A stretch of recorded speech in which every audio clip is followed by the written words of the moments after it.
Hello friends, నమస్తే. Welcome back to our channel. నేను మీ వాణి. అందరూ ఎలా ఉన్నారు? బాగున్నారా? నేనైతే బాగున్నాను. మీరందరూ కూడా బాగుండాలని మనస్ఫూర్తిగా అయితే కోరుకుంటున్నానండి. ఇవాళ మన ఛానల్లో రెసిపీ వచ్చేసి మన అమ్మమ్మలు నాయనమ్మల కాలంలో చేసే పాటాల పులుసు.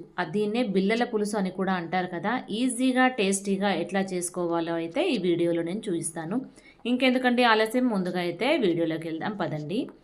నేనైతే ఒక కప్పుతోని శనగపిండిని అయితే తీసుకొని పక్కనైతే పెట్టేసుకున్నాను.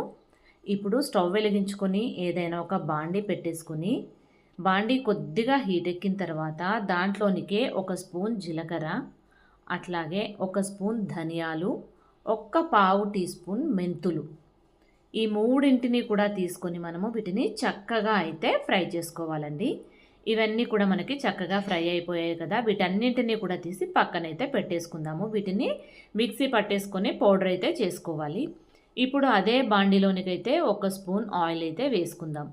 ఆయిల్ మనకి కొద్దిగా అయితే వేడెక్కాలి. ఆయిల్ కొద్దిగా వేడెక్కిన తర్వాత దాంట్లోనికే కొద్దిగా ఒక పావు టీ స్పూన్ జీలకర్ర, పావు టీ స్పూన్ పసుపు, అట్లాగే పావు టీ స్పూన్ అల్లం వెల్లుల్లి పేస్టు, ఒక పావు టీ స్పూన్ ధనియా పౌడర్, వీటన్నింటినీ కూడా మనము ఆయిల్లో వేసేసుకొని చక్కగా అయితే ఇప్పుడు ఫ్రై చేసుకోవాలి.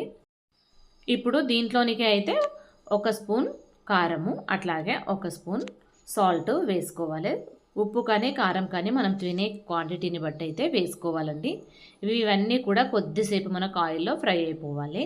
ఇవి ఫ్రై అయిన తర్వాత ఇప్పుడు దీంట్లోనికి మనం ఒక కప్పు పిండి తీసుకున్నాం కదా, కప్పు కంటే కొద్దిగా లోపలికి తగ్గించి అయితే హాఫ్ కప్పు కంటే కొంచెం ఎక్కువగా వాటర్ అయితే తీసుకోవాలి. ఒక కప్పు పిండికి హాఫ్ కప్పు కంటే కొద్దిగా ఎక్కువగా అయితే వాటర్ తీసుకొని వాటర్ దీంట్లో వేసేసుకోవాలి.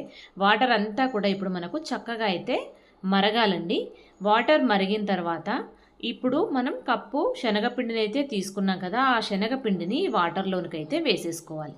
వాటర్లో వేసేసుకొని స్టవ్ అనేది సిమ్లో పెట్టేసుకొని మొత్తం అంతా కూడా ఉండలు ఎక్కడ కూడా లేకుండా మనకు ఈ విధంగా అయితే కలుపుకోవాలి. వాటర్ క్వాంటిటీ అయితే అంతే తీసుకోవాలండి. పిండి మనకు పల్చగా అయిందనుకోండి ఈ బిళ్ళలు అనేవి సరిగ్గా రావు.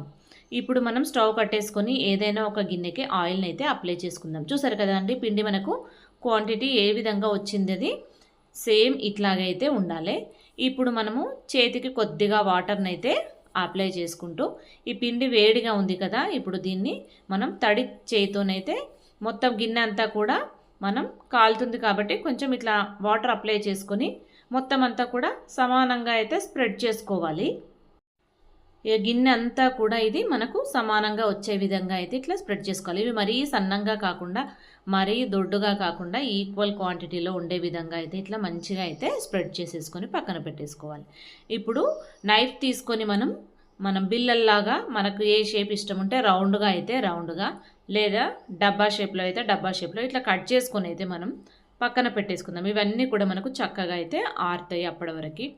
ఇప్పుడు మనం స్టవ్ వెలిగించుకొని స్టవ్ పైన ఏదైనా ఒక బాండి పెట్టేసుకుని దాంట్లోనికి ఒక స్పూన్ ఆయిల్ అయితే వేసుకుందాం. ఆయిల్ మనకి కొద్దిగా అయితే హీట్ ఎక్కాలి. ఆయిల్ కొద్దిగా వేడెక్కిన తర్వాత దాంట్లోనికి పోపు దినుసులను అయితే వేసేసుకుందాం. పోపు దినుసులు మనకు కొద్దిగా చిటుపటలాడిన తర్వాత సన్నగా తరిగిపెట్టిన ఉల్లిపాయ ముక్కల్ని వేసుకుందాం. అట్లాగే కరివేపాకును వేసేసుకుని ఫ్రై చేసుకుందాము. అవి కొద్దిగా ఫ్రై అయిన తర్వాత దాంట్లోనికి ఆనియన్ పేస్ట్ అండి, ఉల్లిపాయ ముక్కల్ని పేస్ట్ లాగా చేసేసాను, గ్రైండ్ చేసి దాన్ని కూడా దీంట్లోకి వేసేసుకొని కొద్దిగా పసుపు వేసేసుకొని ఈ ఉల్లిపాయ పేస్ట్ అంతా కూడా మనకు పచ్చివాసన పోయే వరకు మనము చక్కగా అయితే దీన్ని ఫ్రై చేసుకోవాలి. దీంట్లోనికి ఇప్పుడు కొద్దిగా అయితే అల్లం వెల్లుల్లి పేస్ట్ని అయితే వేసుకుందాము. ఇది కూడా మనకు పచ్చివాసన పోయేంత వరకు చక్కగా అయితే దీన్ని కూడా ఫ్రై చేసుకోవాలండి. చూసారు కదా, ఇది సిమ్లో పెట్టుకొని కొద్దిగా రంగు చేంజ్ అయ్యేంత వరకు దీన్ని ఫ్రై చేసుకుంటే అయితే సరిపోతుంది. ఇప్పుడు దీంట్లోనికే మనకి రుచికి సరిపడా సాల్ట్, ఇందాక మనం బిళ్ళల్లో కూడా వేసాము, ఇప్పుడు మనం పులుసులో కూడా వేసుకోవాలి కాబట్టి నేనైతే 2 స్పూన్ల కారం అయితే వేసాను. ఇప్పుడు దీంట్లోనికే రుచికి సరిపడా సాల్ట్ అయితే వేసుకోవాలండి. నేనైతే 2 స్పూన్ల సాల్ట్ అయితే వేసుకుంటున్నాను. సాల్ట్ వేసేసుకొని మొత్తం అంతా కూడా ఒక్కసారి అయితే ఇట్లా కలిపేసేసుకుందాము. ఇప్పుడు దీంట్లోనికి చింతపండునైతే నేను కొద్దిగా మనకు క్వాంటిటీకి ఎంత సరిపోతుందో చూసుకొని కొద్దిగా చింతపండునైతే నానబెట్టి పక్కన పెట్టాను. చింతపండు గుజ్జునైతే తీసి రసాన్ని అయితే తీసాను ఫిల్టర్ చేసి. ఇప్పుడు దాన్నైతే ఇప్పుడు దీంట్లోకి అయితే వేసేసుకుందామండి. చూసారు కదా, ఇప్పుడు ఈ పులుసులోనికే కొద్దిగా వాటర్ అయితే వేసుకోవాలి. మనకి ఇదంతా ఉడికి చిక్కబడుతుంది కాబట్టి కొద్దిగా వాటర్ వేసుకుంటే అయితే సరిపోతుందండి. ఇదంతా కూడా పులుసు అనేది మనకి మరగాలి, ఒక పొంగు అనేది రావాలి. అప్పటి వరకు అయితే దీన్ని మరిగించుకోవాలండి. ఇప్పుడైతే మనం బిల్లలు కట్ చేసి పెట్టాం కదా, ఒక 5 మినిట్స్ అయిపోయింది. చూద్దాం ఇవి ఏ విధంగా వచ్చాయో. చూడండి, ఇవైతే మనకి చక్కగా అయితే ఎంత చక్కగా వచ్చాయి కదా. మనకు చేతితోని ఇట్లా అన్నా కానీ మనం ఘాట్లు అయితే పెట్టుకున్నాం కదా, ఇవన్నీ కూడా చక్కగా అయితే ఎంత చక్కగా వచ్చేసాయో. వీటిని మనం ఉత్తిగా అయినా సరే తినేసేయచ్చండి. ఎందుకంటే మనం వీటిని ఆయిల్ వేసి పోపు పెట్టేసాం కదా, వేడి వాటర్లో కూడా వేసి మరగబెట్టాం కాబట్టి టేస్ట్ అయితే చాలా బాగుంటుంది. ఉప్పు కారం అన్నీ వేసాం కాబట్టి. ఇప్పుడైతే మనకు పులుసు మరుగుతుంది కదండి, దీంట్లోనికే నేను కొన్ని పల్లీలు కొన్ని నువ్వులనైతే వేయించి గ్రైండ్ చేసి పక్కన పెట్టాను. ఆ పొడిని కూడా దీంట్లో అయితే వేసేసుకుంటున్నానండి. ఇప్పుడు ఇదంతా కూడా మనకు కొద్దిసేపు అయితే మరిగితే సరిపోతుంది. ఇప్పుడు దీంట్లోనికే ఇందాక మనం కట్ చేసి పక్కన పెట్టేసాం కదా, ఈ బిళ్ళలను అయితే ఇప్పుడు మనం ఈ పులుసులోనికైతే వేసేసుకోవాలి. చూసారు కదా, మనకు బిళ్ళలు అనేవి ఎంత చక్కగా అయితే వచ్చాయో. మనకు క్వాంటిటీకి సరిపడా వాటరు ఆ విధంగా వేసుకున్నాం అనుకోండి, బిళ్ళలు అయితే ఈజీగా వస్తాయి. మనకు పిండి పల్చగా అయిపోయింది అనుకోండి, ఇవి మనకు సరిగ్గా అయితే రావు. ఇక దీని టేస్ట్ ఏ విధంగా ఉంటుందంటే, మనం చేపల పులుసు తింటే ఎట్లుంటుందో సేమ్ ఫ్లేవర్ అయితే అట్లాగే ఉంటుంది. ఇందాక మనము జీలకర్ర, ధనియాలు, మెంతులు మూడింటిని కూడా ఫ్రై చేసుకున్నాం కదా, వాటిని మిక్సీకి వేసి పక్కనైతే పెట్టాను.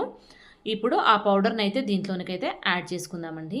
ఈ కర్రీకి అంతటికి మొత్తం ఫ్లేవర్ని ఇచ్చేదైతే ఈ జీలకర్ర, ధనియాలు, మెంతుల పౌడర్ అండి. ఇదంతా కూడా మనకి చక్కగా ఉడికి అయితే మొత్తం అంతా కూడా దగ్గర పడింది. చూసారు కదా, చక్కగా అయితే మనకి ఆయిల్ అంతా కూడా పైకి తేలింది. మన కర్రీ అయితే రెడీ అయిపోయినట్లేనండి. మీరు కూడా ఒకసారి తప్పకుండా ట్రై చేసి చూడండి, టేస్ట్ చాలా అంటే చాలా బాగుంటుంది. ప్లీజ్ ఈ వీడియో కనుక మీకు నచ్చినట్లయితే లైక్ చేయండి, షేర్ చేయండి, అట్లాగే సబ్స్క్రైబ్ చేయడం మాత్రం మర్చిపోకండి.